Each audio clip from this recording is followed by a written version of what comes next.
Okay, so the next one is exercise 11. So two elements G and H are given in some group. We have to prove that these inner automorphisms phi G, phi H and phi GH are related like this. So let's see the solution. It's a pretty straightforward one, but nevertheless, let's see the solution.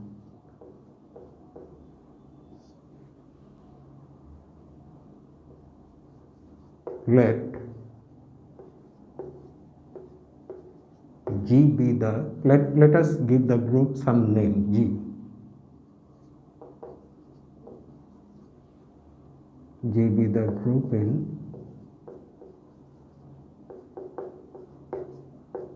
question.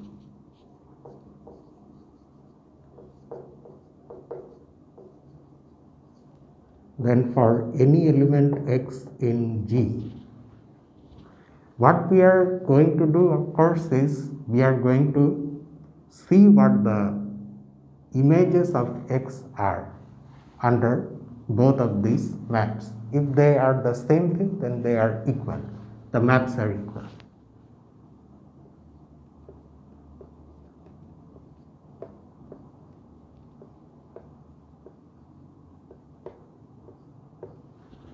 So let us first calculate this.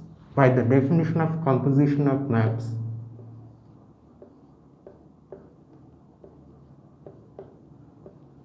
it is this. Then by the definition of the function phi h of x is hx h inverse. Similarly, if we calculate phi g of this, then we are going to get g hx h inverse g inverse. Because the operation in any group is associative, so you can write this entire product like this.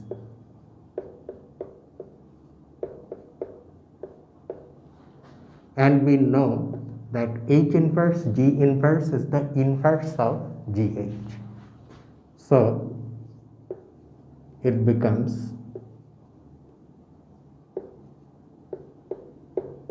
this, which you can obviously see is nothing but the phi GH image of X. But X was any element in G, so that means these two maps are identical, they are the same map.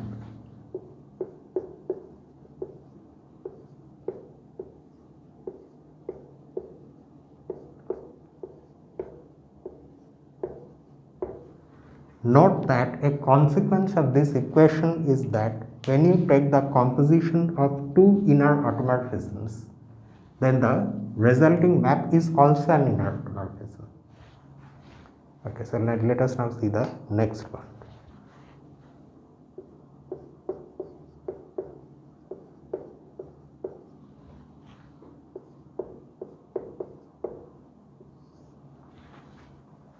In this one, find two groups G and A. Okay.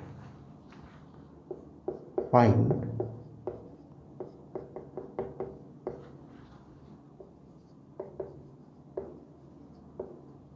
two groups G and H such that G is not isomorphic to H, but the automorphism group of G is isomorphic to the automorphism group of H.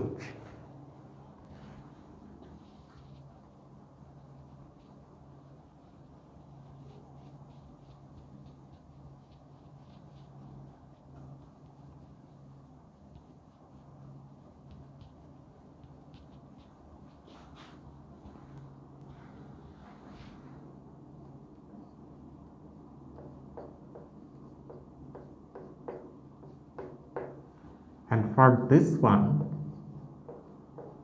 we are going to consider these abelian groups. And there is one result, right, which tells us how to calculate the automorphism group of this class of groups. The automorphism group of this group for any positive integer n is isomorphic to the group un. Okay, so we are going to use this, and it is theorem 6.5 by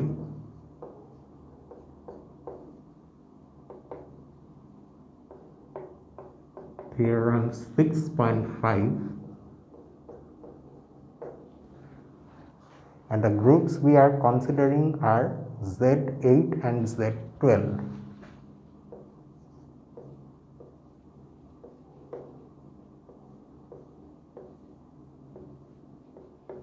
And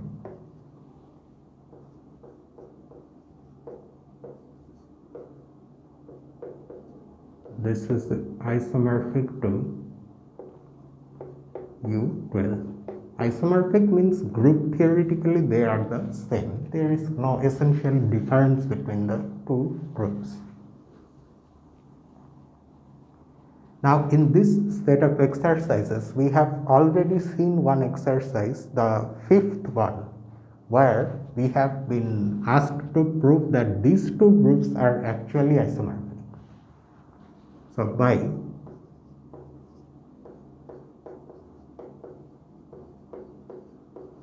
exercise 5 means you understand exercise 6.5.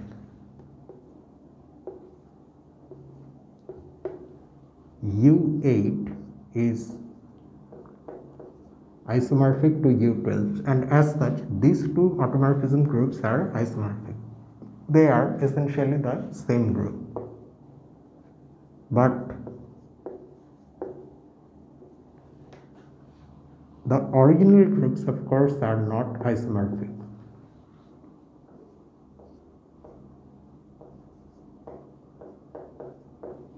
Why? Because this has 8 elements and this has 12 elements. They cannot be isomorphic because they are of different orders. So you can consider this as your G and this as H. Okay, so that is the solution. Next.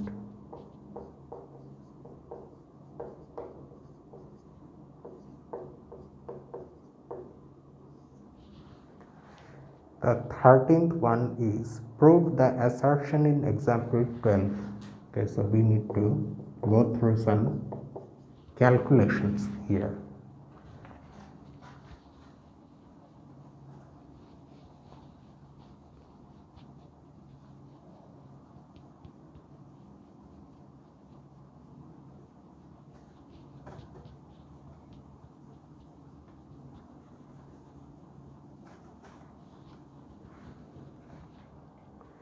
Prove the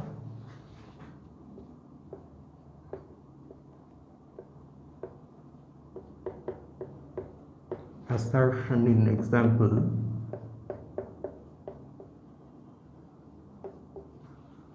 12. What is the assertion? That the inner automorphisms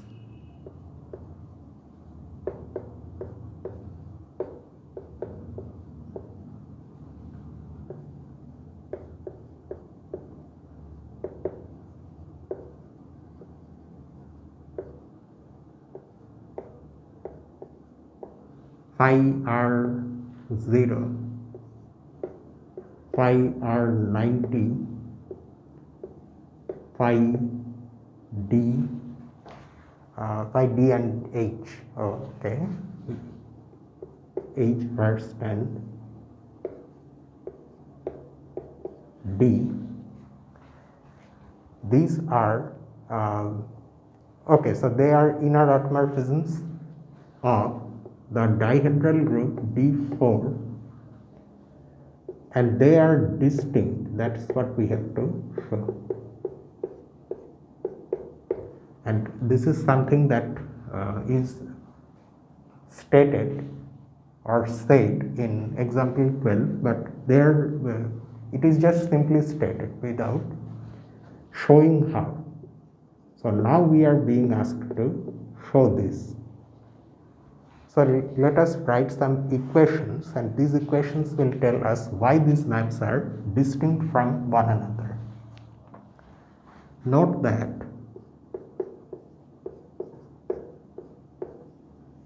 so we are going to evaluate these maps at some inputs, and those things are these.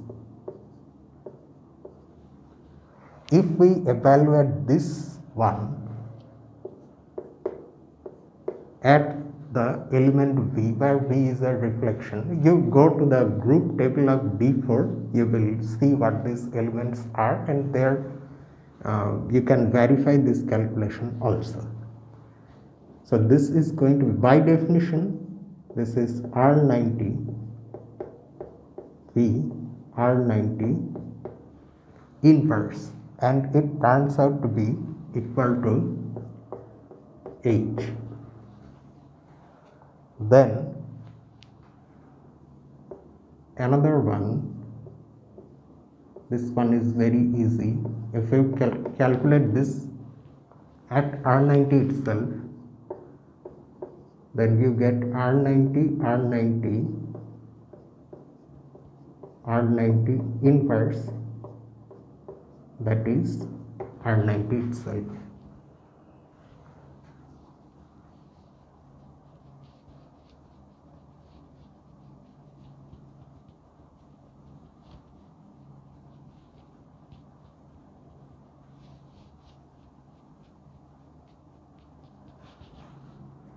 Okay, more equations of this type. Next, phi h evaluated at V is HVH inverse, and that turns out to be equal to V.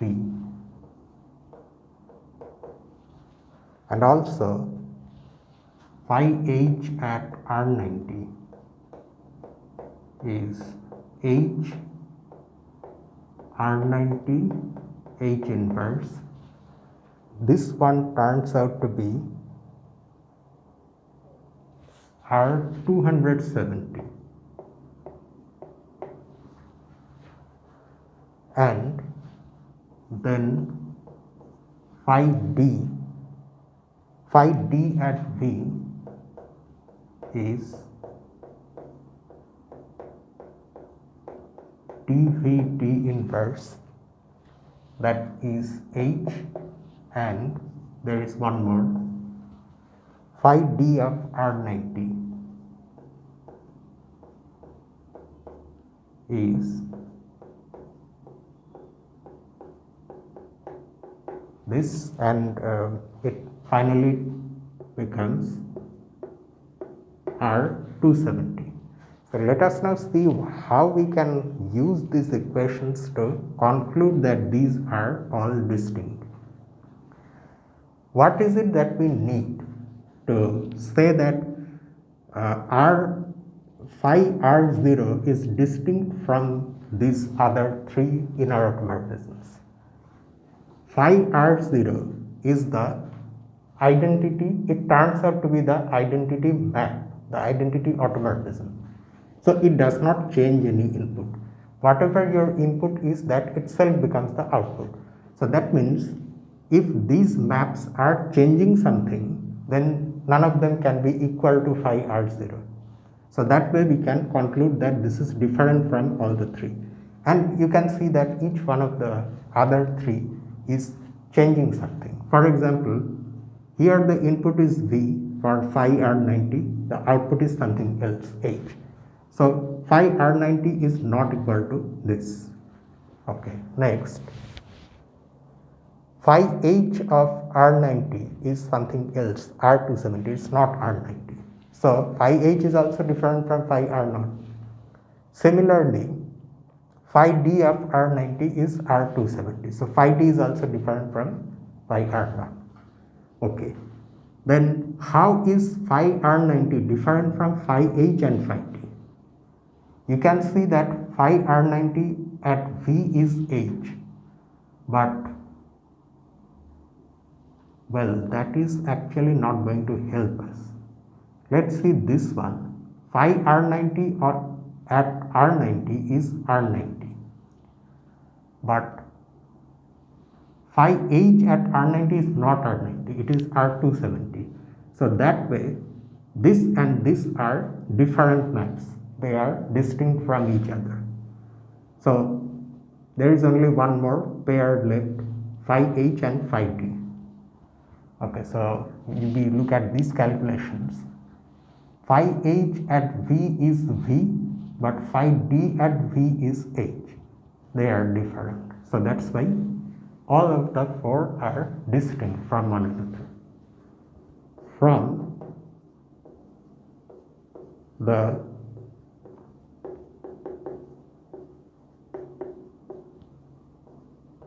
above equations, we see that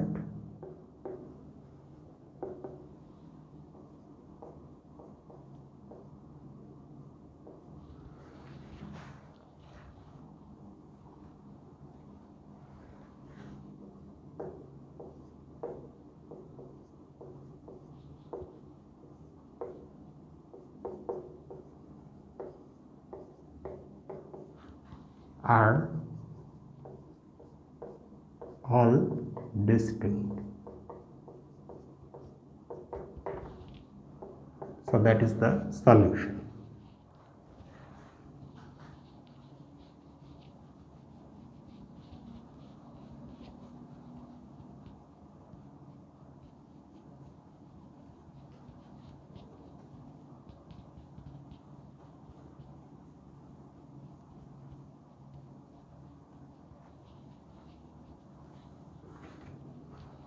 Next,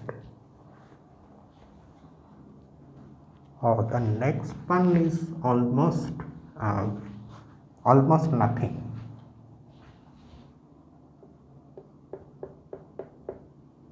It sounds strange, but it is like that. It's immediate and almost like nothing. Find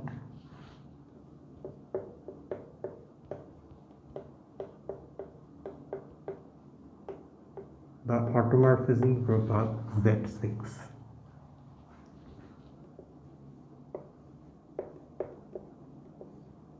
So we recall that theorem. It was 6.5, I think. Yeah.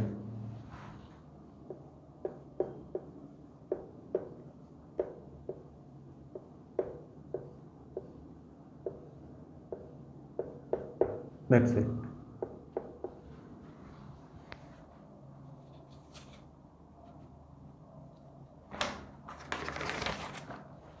And let's see one more.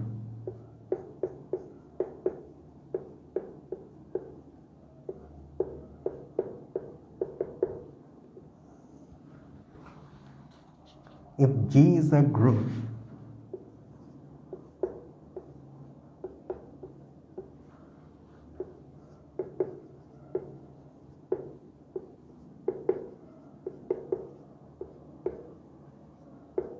prove that automorphism of G, out of G and in of G, inner automorphisms,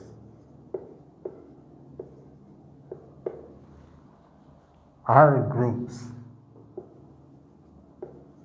The fact that these sets form groups under composition of mappings is a theorem that we see in the text, but its proof is left to us here in this exercise. So now we have to prove it actually.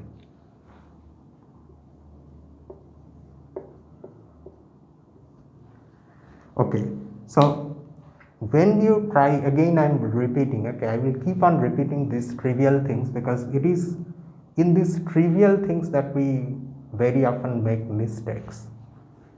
What I am going to repeat is that when you are trying to show that a set is a group under some binary operation, you have to first of all make sure that the set is non-empty. So that's what we are going to do first of all. Define the function. I'm just going to name this function I. It's the identity function. I don't know if in this text there is some special symbol for the identity map. If there is any such thing, then you can use that name. Define the function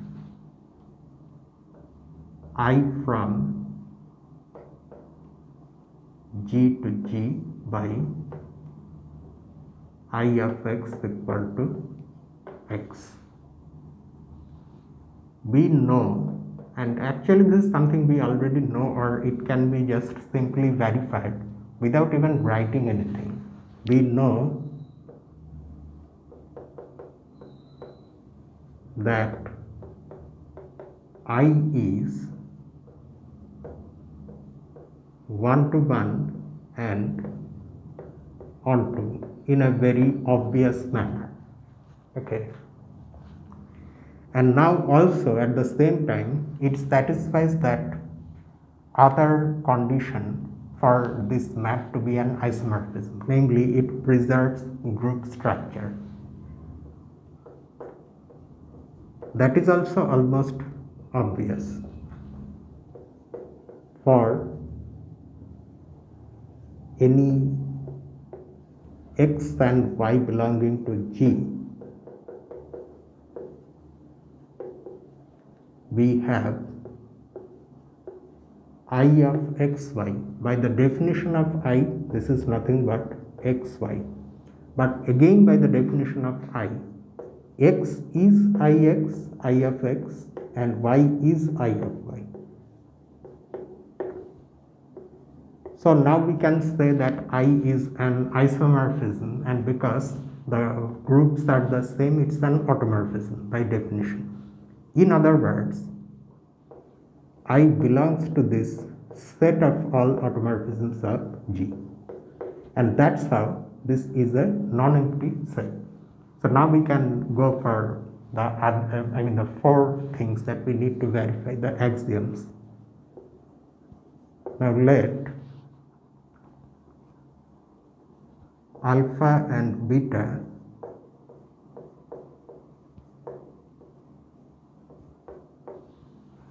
belong to that means they are automorphisms of G. Then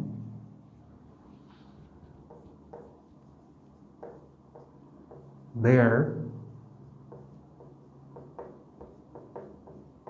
composition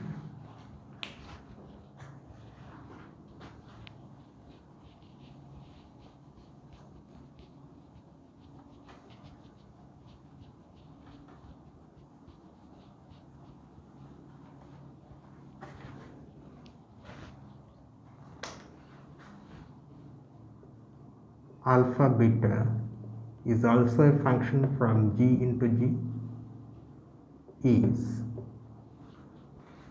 both 1 1 and onto, because the original maps being automorphisms are isomorphisms from G to G, so both of them are 1 to 1 and onto, so their composition is also 1 to 1 and onto from properties of maps is 1 1 and onto. Also for any group elements x and y, we have, so let's go through the similar calculation with alpha beta that we have here. Alpha beta of xy. See, while going through these type of calculations, you should be very careful because, see, we just simply use English letters or Greek letters to denote these objects, but the types of the objects may be something other than numbers. They may be vectors, they may be some element coming from some set. So at every step you have to be rather careful. If you become careless and subconsciously you end up treating these things as ordinary numbers, then you may make some very big mistake. So the very next thing you are going to write is this.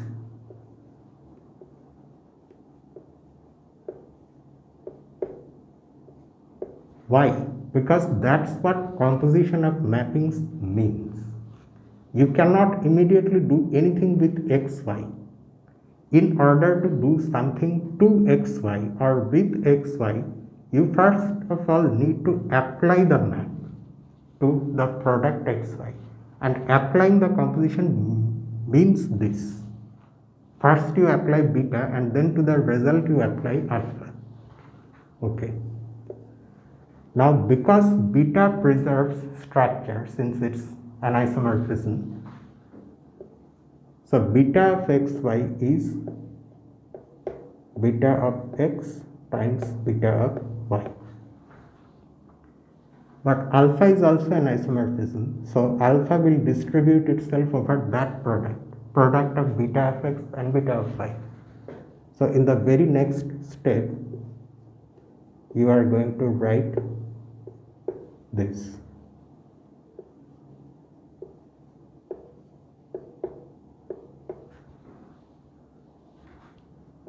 And this again by definition of composition of maps becomes the alpha beta image of x. If you want, you can use brackets to distinguish these two things, times the alpha beta image of y. So alpha beta, just like alpha and beta, preserves structure, and also it is 1 1 and 1 2. So that means it's an isomorphism, but again because the groups are same, it's an automorphism. Hence alpha beta belongs to the set of automorphisms of G, and that is why this is closed under the composition of maps as binary operation. And in fact this is now we can say that it has become a binary operation.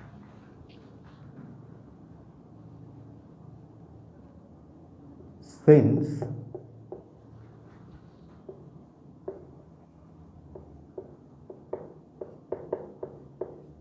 composition of functions is associative. In general, it's associative. When you have three functions for which the compositions can be formed in some order, then there itself we have associativity. And here, because the sets are the same from where the maps are running, so the compositions can be formed in any order you want, alpha beta gamma or beta alpha gamma, anything. So that means in particular for automorphisms also, since after all they are also just maps, some special types of maps, but maps nevertheless, the associativity will be there.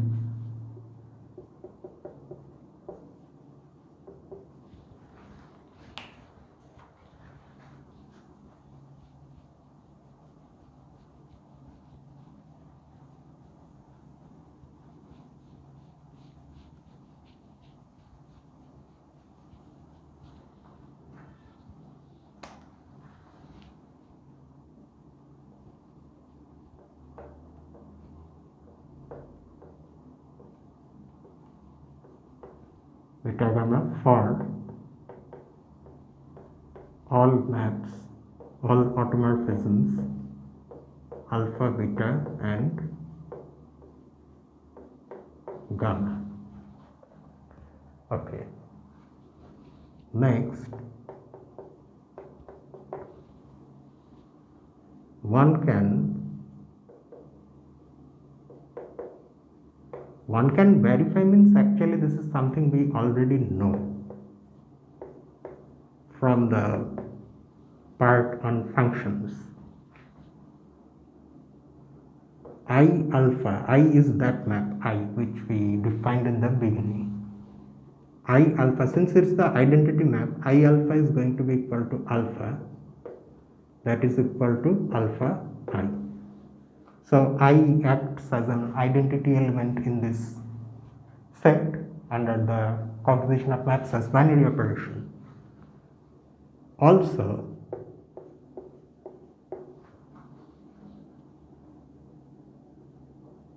since keep in mind that this alpha, beta, that these things we are writing, they are general. That means they are any maps, any automorphisms coming from this set, any elements of this set. Also, since this is 1, 1 and onto, its inverse function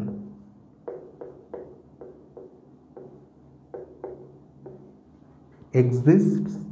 These are again facts about functions we already know, and is itself 1, 1 and onto. The inverse also is 1, 1 and onto.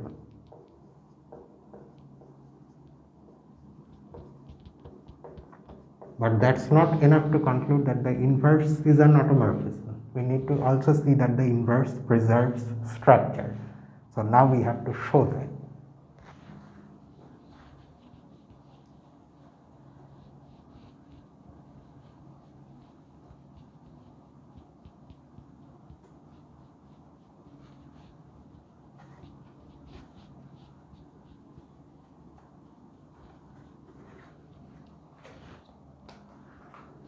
For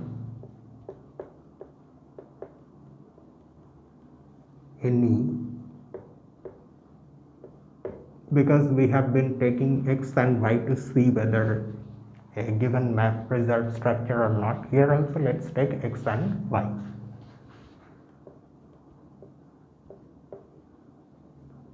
There exist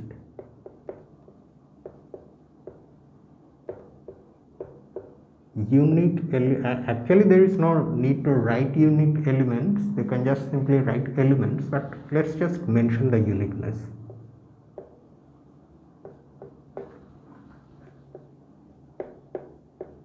X prime and y prime in G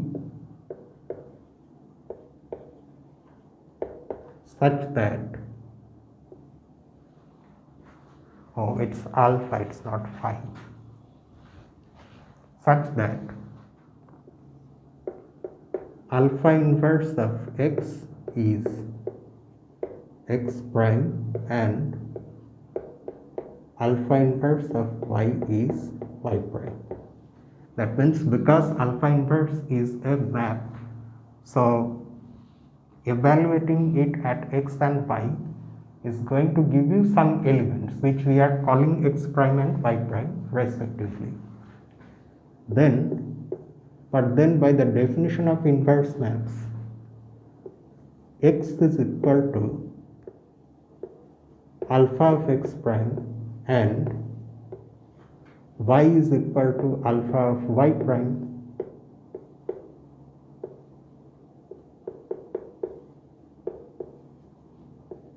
which give us, so now using these equations, if we take the product xy, then it's going to be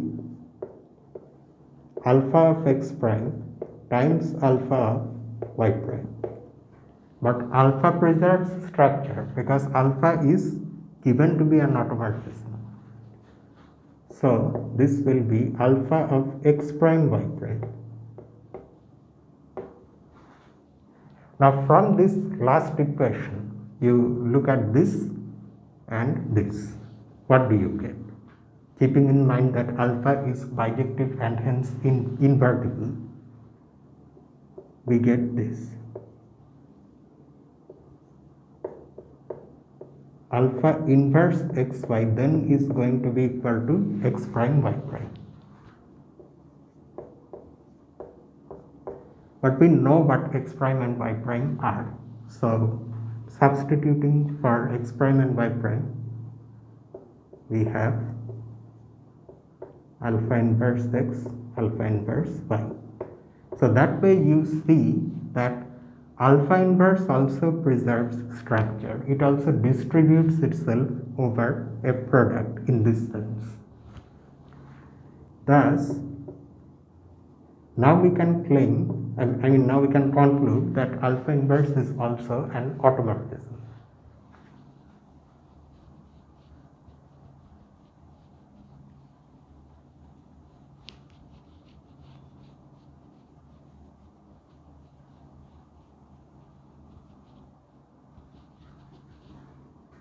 Thus, alpha inverse belongs to the set of automorphisms of G. But that's not all. We have just proved that every element alpha has something corresponding to it, which we have found that corresponding thing is its inverse map. But does it actually act as an inverse in this system? Yes, it does.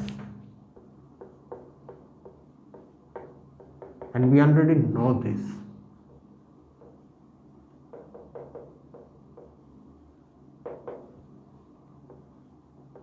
Alpha inverse is nothing but that identity map, and this is equal to alpha inverse alpha. And this we know from our theory of functions.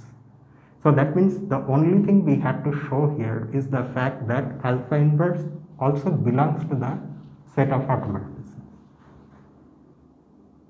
Therefore,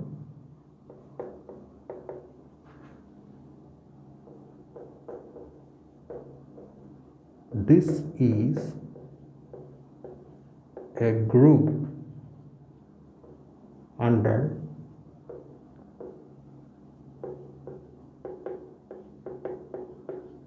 composition of mappings.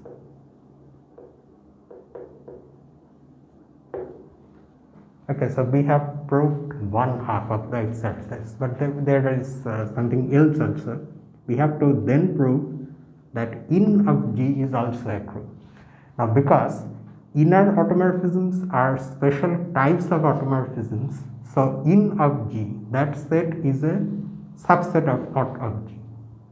So that means because the binary operation in of G is also composition of maps, it's now enough to show that in of G is a subgroup of out of G. So that will save us from going through all these things again. We can just use the subgroup test and get the job done. But here also, just like out of G, we need to first of all make sure that in of G is itself a non-empty subset. Note that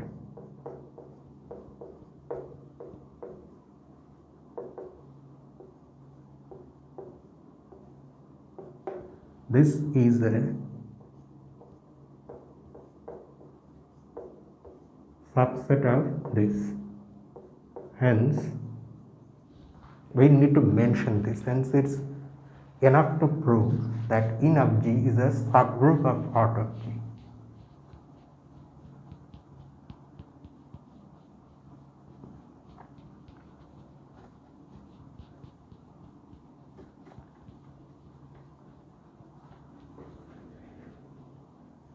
While going through this type of solutions, you may think that writing these things, we need to prove this and that. This is useless. But when you are communicating something to someone, something mathematical, a proof, then it's better to write what you are going to do in a given part of the proof before doing it. That way, the person who is going through the proof won't lose track of what is happening, and some cases when the proofs are very large and complicated, that type of sentences become very important. In fact, if you yourself go back to something that you may have done long ago, you may get lost in what you have done if you do not have such sentences. Okay, so it's a good practice to write those things. For small proofs, of course, it seems like those things are not that necessary, but it's about forming the habit, that's what matters. Hence, it's enough to prove that this is a subgroup of the automorphism group of G. Now the first step is to show that this is a non-empty subset. Note that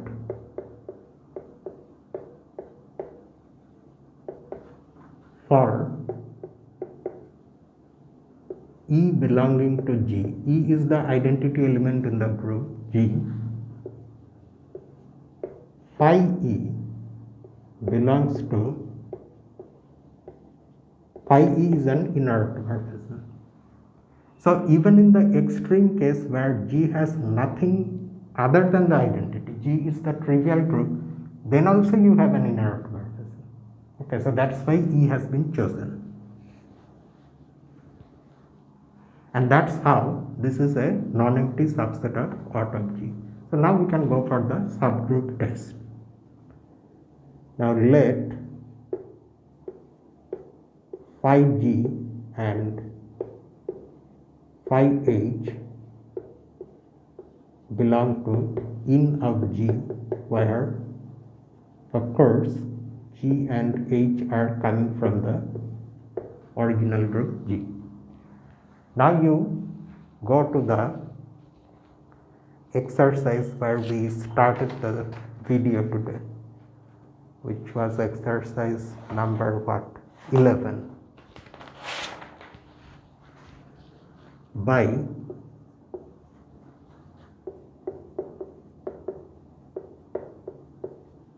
exercise 611, phi G phi H is phi GH. So this is again an inner automorphism. So it belongs to the set of all inner automorphisms. And this you understand, this product is nothing but composition of maps. Okay. So there is only one more thing we need to show to prove that this is a subgroup of this, and that is showing that the inverse of phi G. What inverse? Inverse in this group, because phi G after all is an automorphism, so phi G is an element in this group, and as such there is an inverse, which is phi G inverse, and that also actually is nothing but the inverse map of the map phi G. But we now need to prove that that inverse is also some inner automorphism, phi something.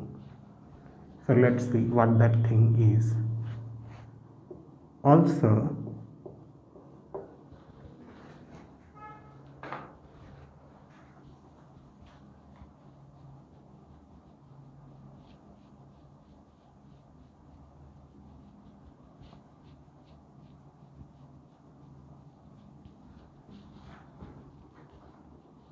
okay, so how are we going to show it? Should I? Oh yes, okay. Also, G inverse belongs to G, so that phi G inverse. Okay, so this is an inner automorphism due to the firm.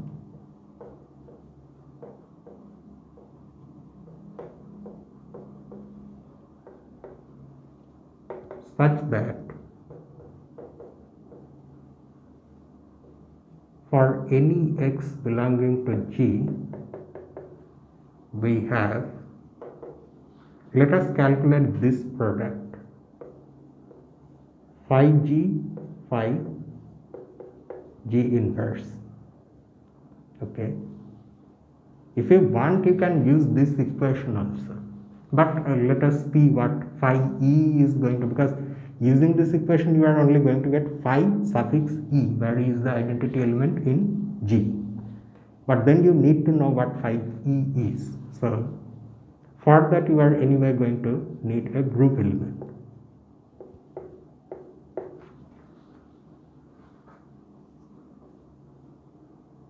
And in fact, if I use this itself, since it's available,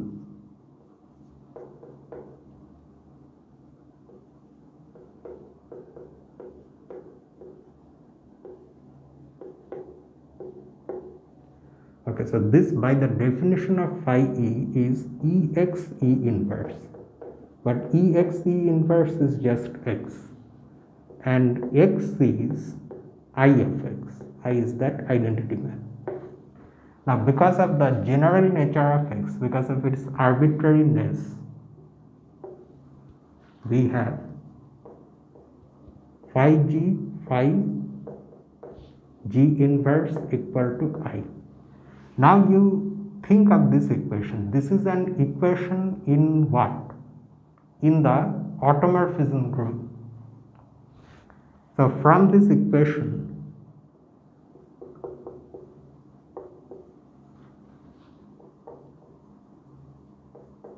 you are going to get this, the product of these two elements is the identity.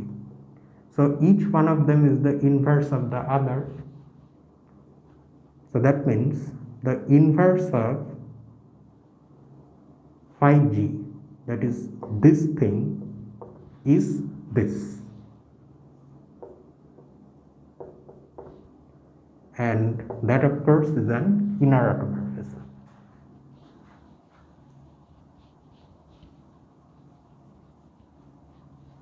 So not only is the product of two inner automorphisms again an inner automorphism, but the inverse of any inner automorphism is again an inner automorphism.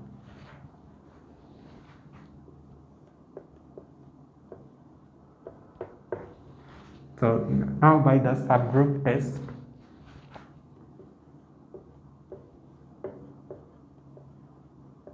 the set of all inner automorphisms is a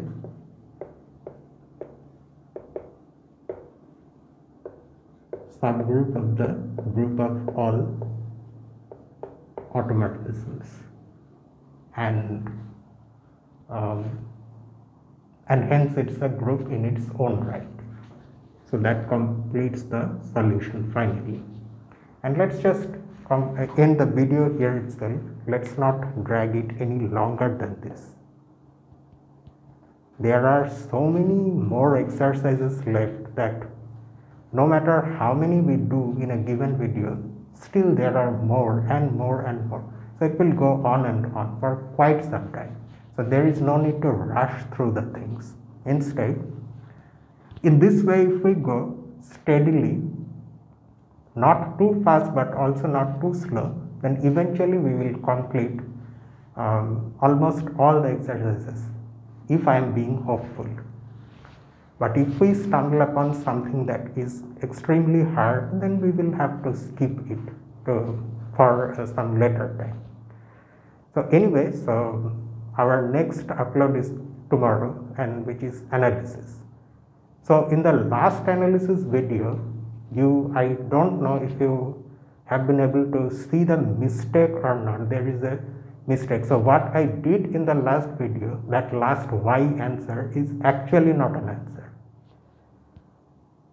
But I'm going to pause at that, and I'm going to wait for you to find the mistake.